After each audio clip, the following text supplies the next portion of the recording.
दोस्तों आज हम बात करने वाले हैं एक इंतहाई खौफनाक वाक़ये की जो कि मलेशिया एयरलाइंस की परवाज़ 370 के साथ पेश आया, जो शायद अब तक सबसे हैरानकुन और अलमनाक वाक़या है। मलेशिया एयरलाइन की परवाज़ 370 पर सवार 200 से ज़ायद अफराद 8 मार्च 2014 को दरमियानी फ़िज़ा में गायब होते दिखाई दिए।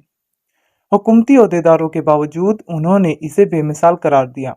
हवाई और समुद्री रास्ते से तलाश की गई, जिसमें मुतअद्दिद मुल्क शामिल थे और कम अज कम 3 साल पर महीद तैयारे और 239 मुसाफिरों की बाकियात लापता है। ये भी अभी तक वाज़िया नहीं है कि कमर्शियल तैयारे की अचानक रास्ते से हट जाने की क्या वजह थी। ये सफ़र मामूल के मुताबिक इस वक्त शुरू हुआ जब बीजिंग जाने वाला बोइंग 777 तैयारा शेड्यूल के मुताबिक कुआलालंपुर मलेशिया से रवाना हुआ, जिसमें अमले के 12 अरकान और 227 मुसाफिर सवार थे।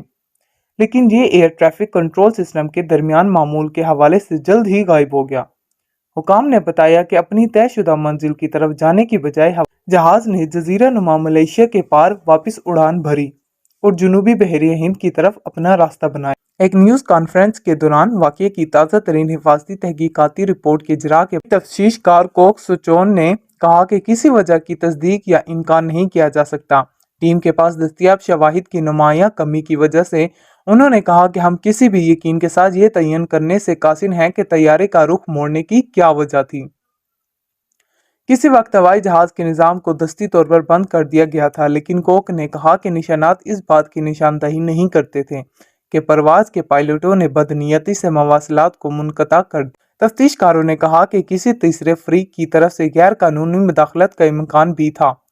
उन्होंने कहा, कौन ये काम बगैर किसी वजह के करे। आज तक मलेशिया एयरलाइंस की परवाज़ 370 कहाँ गायब हो गई, किसी को इसका कोई सुराग नहीं मिल सका और इसकी क्या वजह थी। ये वाक़या आज तक एक पुरअसरार वाक़या बना हुआ।